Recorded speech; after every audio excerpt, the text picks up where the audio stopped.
I was playing this game and I thought about one of the concepts that it's important to talk about. So after this move f4, right, this is the Vienna Gambit main line, so this is not important. I just want to get to the point. After pawn takes and then pawn goes down, then bishop check, and then pawn, my opponent is trying to get some development, so I take and then he takes back. So basically he wants to be able to develop the bishop from both sides and he wants to get rid of my bishop clearly. So after bishop to c4, then he played bishop to b4, which is not a good move. So the concept is this: you want to build a majority against the minority. Right now we have 4 pawns, d2, c2, b2, a2, these 4 against 1, 2, 3, these 3 pawns. They're kind of weird. These 2 are isolated, but they're controlling a lot of files. The c6 pawn is controlling b5 and d5. The a7 pawn is controlling b6. This pawn is controlling d3. Right now, I don't want to play the move knight g to e2, because if the bishop takes me, I don't care. Actually, I prefer it like that. The best thing to do now is to attack the bishop, get rid of it, right? The bishop now can go back, that's true, but we're not going to push the pawn in b. Right now, white will continue the game without doing anything about this knight. It's fine if the bishop wants to take, or if the bishop wants to go up, it's fine.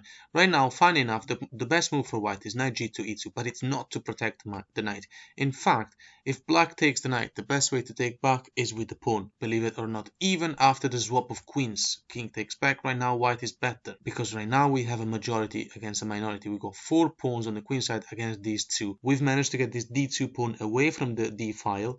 Now it's together on the c file, and after pushing the pawns, we'll be able to produce a passed pawn later on, and the fact that there's no queens on the board only makes it easier. So how is it that the best move here was knight g to e2? Well, the reason was simply for development. Okay, it just happened to be the best move. You gotta develop because you got a castle, and you can't really go to f3. Then I made black play bishop g4, and obviously the best move is h3. But after, well, of course the bishop can't go back because then you can trap it, right? We all know that. But the bishop will have to go back or take the knight. After taking the knight, you may think, okay, I want to preserve the pawn structure and I want to take with the knight. Well, in that case, you've understood nothing from this video, because the best move, of course, is to take something which develops a new piece, whilst we know that we can afford to give this knight away. And if the dark square bishop doesn't want to take the knight, then he will have to realize he wasted a bunch of tempos going to b4 to attack a piece that he shouldn't take.